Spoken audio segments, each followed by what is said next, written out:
They say I'm the best there is, but I sure as hell don't feel that way. Not now. Now that I'm the hunted. Now that I'm the prey. Wolverine was slowly moving through the forest, clinging to life while his body was trying to keep up with the severity of his injuries, spilling blood everywhere for his attacker to follow. Rocks and splintered wood pierced his skin, leaving deep cuts, and plasma burns covered his entire body. He finally reached the end of the forest, but there was nothing there, no end in sight to his dreadful hunt.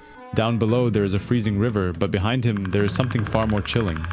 A shape that was barely visible slowly powers down his cloaking device. In these final moments of the hunt, he wants to be seen. He wants us to face each other, to recognize each other, as predator and prey when he rips out my spine.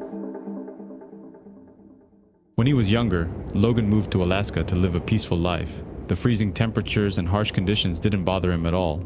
He hunted beavers and sold their skins to make a living. This life suited him fine. The dangerous wildlife never worried him. It was the people who concerned him.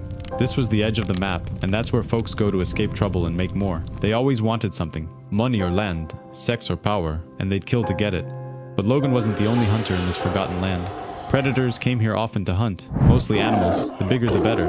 But sometimes a predator would look for a different kind of prey, one that could defend itself. A big storm was approaching, and Logan thought it would be a good idea to go into Scar, a small nearby town. A town he sometimes visited for supplies and the occasional drink. "This one's on me," someone offered to pay for Logan's drink. The next one too. The man's name was Tucker, and he wanted to talk to Wolverine, but he was interrupted by 3 men. "Where do you keep all your treasures, little man? There are some of us who want to know. Trouble always had a way of finding me, and at one point or another, I had broken the bones of just about every man in Scar. That was remarkable. You're exactly who I need." Someone had kidnapped Tucker's son and was holding him for ransom. He begged Logan to help him rescue his son, and Logan agreed. They headed towards a small cabin in the woods where the bandits kept his son prisoner, but something spooked the horses and they ran away. They were met with a gruesome sight. The forest was filled with skinless bodies hanging from the trees, animals and humans alike. They eventually reached the cabin, and Logan, believing the bandits were responsible for the massacre, stormed inside. Overwhelmed with anger and rage, he slaughtered everyone. "Where is he? Where's the boy?" "Well, I suppose they're all my boys in a way." Tucker betrayed Logan and shot him in the back. He hired these men to rob a train, but they double-crossed him and ran away with the money. Thinking Logan is dead, Tucker took the money and wanted to leave. But the predator killed him and entered the cabin. Wolverine recovered from the shot, got up and attacked him, using his claws to injure the beast. "Whatever you are, I'm going to carve the ugly off you." But the predator used his spear to stab Logan in the abdomen, forcing him to retreat. Unlike Wolverine, his body doesn't heal. Instead, he had to use alien medicine to stop the bleeding. He chased after Logan, using his weapons to slow him down, and eventually caught up to him. "Come and get it, you ugly son of a bitch." That's when a grizzly bear jumped from inside the cave and attacked the predator. It knocked him down and dragged him inside the cave by the feet. Logan smiled and grabbed one of his weapons as a trophy. I thought that was the end. There was always some new danger waiting for me, but what I didn't realize, not until many years later, was that this was just the beginning. I don't know how long I've been hanging from this cliff, maybe 10 minutes, maybe an hour. Wolverine's healing factor started to kick in, slowly healing his body, but the hunter that came from the stars was still out there. Eventually, he starts climbing back up, thinking the predator went to look for him somewhere else, but this was a mistake. 3 drones attacked him out of nowhere, forcing Logan to jump from the cliff into the freezing river below. My lungs fill with cold black water, and my vision goes red, and for a moment, I lose track of where and when I am. He was trapped underwater with the weight of a big rock on top of his body, but to make things worse, the predator actually jumped in the river after him. Logan gathered what was left of his strength and shattered the giant rock with his adamantium claws, barely escaping before the predator found him. Somewhere in South America, a former general was storing weapons and rallying support in preparations for a coup. Team X was sent here to make sure that never happens, but they weren't prepared for what they were about to find. The base looked abandoned, and everyone was already dead and skinned alive. The only things left alive were 5 predator hunters who ambushed them. Skull was the first to die, and now it was 4 versus 5 predators. Sabretooth began shooting blindly into the jungle, but the predators activated their cloaks and disappeared. "Are you dead, you fuckers? Or are you hiding?" Sabretooth was stabbed from behind by one of the predators, but he used the spear to take the alien down with him. "What are they, Logan?" "I don't know." The predators killed Jackson next, grabbing her while they were running and slicing her head right off. Another predator tried to surprise Wolverine from the back, but Maverick reacted fast and shot him in the head. Logan picked up his teammate and ran inside the temple, while the remaining predators killed off the injured one. The temple was filled with weapons and explosives, and Wolverine was shocked to find the general and his men still alive. They agreed not to kill each other and to form an alliance against the predators. It was the only way they could survive this. However, once the predators stormed the place, nothing could stop them. They killed and sliced everyone to pieces, one by one. There would be no negotiation that day, no surrender. We are animals to them. But the general had prepared in advance. He had placed explosives everywhere. While Wolverine and what's left of his team escaped through a back door, they detonated the bombs, destroying the temple and killing all the hunters, except one who survived. Many years later, the same predator found the Weapon X facility in Canada and made his way inside looking for Logan.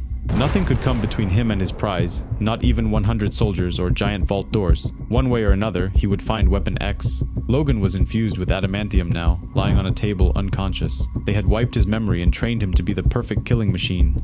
The Yautja had found me at my most dangerous. This hunt began for simple reasons. Then things grew more complicated as he was driven by pride and revenge. The Predator was forced to inject Wolverine with a special serum that liquefied his head, leaving nothing but a metal frame. That's when he realized that Logan was the ultimate trophy. He grabbed Weapon X and took him to his spaceship, placing him next to other trophies. Airplanes tried to prevent the Predator from leaving the planet with Logan, but nothing could slow him down.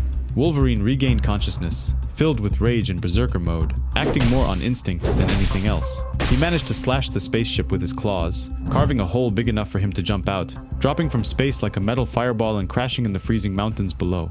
There wasn't much left of Logan after falling from the sky, but his metal skeleton was intact, and as always, he would recover.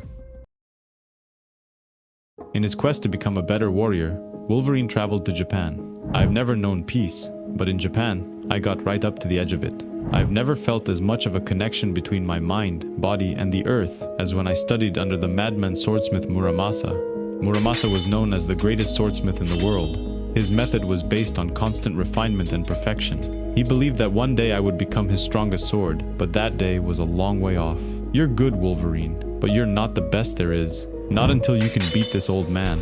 That's only because you won't let me use my claws. When the day comes, you can best me with a sword alone. You'll be able to fight 10 men, or 100 men. What's wrong? I had changed several times over since the time we first met, and the Yautja had adapted as well. The Predator found him even here, but Muramasa refused to help Logan. This is not my enemy. He wanted Logan to fight his battles alone, perfecting his warrior skills, becoming better each time. Logan finally popped his claws, but the Predator activated his cloaking and disappeared, leaving the two warriors to fight an army of ninjas belonging to the Hand. Wolverine was now an X-Men, always vigilant and ready for his next attack from the Predator. I try not to get close to anybody. I try not to call any place home for too long because death always finds me. The X-Mansion was under attack, but luckily Logan managed to save Professor Xavier just in time. He rushed to the top floor to see if anyone else was injured. Anybody up here? Kitty, are you okay? Logan, look out! The Predator electrocuted Wolverine, but Nightcrawler managed to teleport both of them away right before he could finish the job. Wolverine refused to let anyone help him. He didn't want anyone to get hurt because of him. But Logan, you don't have to do this alone. I don't want your help, Nightcrawler. This just proves what I always knew. I shouldn't be here. The Yautja took Rogue prisoner, and Wolverine was forced to surrender. They both went outside heading towards the forest, but something wasn't right. Are you sure you got the right guy? Wolverine shouted as he attacked the Predator from behind. Moonstar had disguised herself as Wolverine. The Yautja wasn't fighting just Logan anymore. He was fighting the entire X-Men.